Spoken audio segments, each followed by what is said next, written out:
to be asking some questions of Deacon, Cranton, Will Thode, and Mary Thode. So, Deacon, where were you the night of the Wilbraham jewel robbery? I was convinced by a Londoner, Cranton, to steal the jewels for him.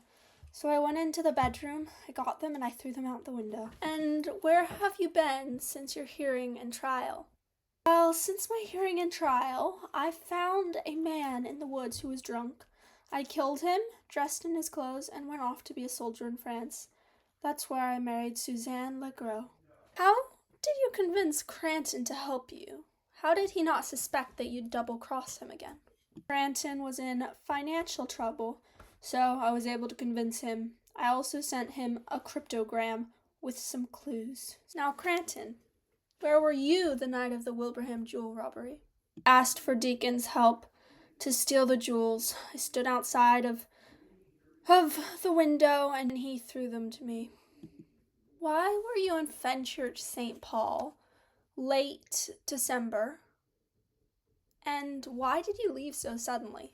I was in Fenchurch, St. Paul because Deacon had sent me the cryptogram and I was trying to find the jewels and meet up with Deacon.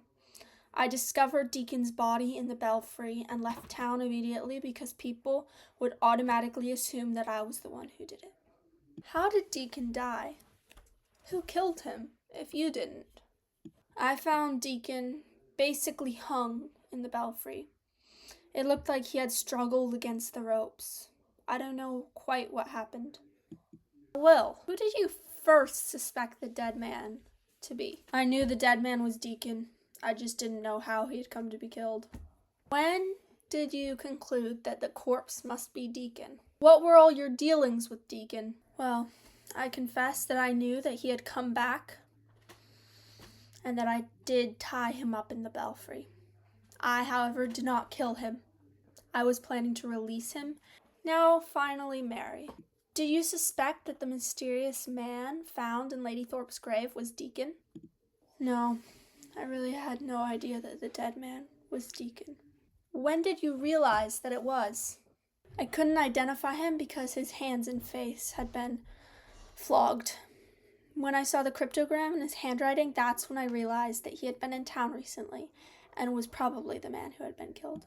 Why did you and your husband, Will, leave right after discovering that the corpse was Deacon, and why didn't you even go to church? We left town and didn't go to church because we realized that we hadn't been actually legally married, because when we got married, we thought Deacon was dead, but he wasn't. That concludes our interview. The final verdict is that Deacon was killed by the bells, the vibrations, and the noise.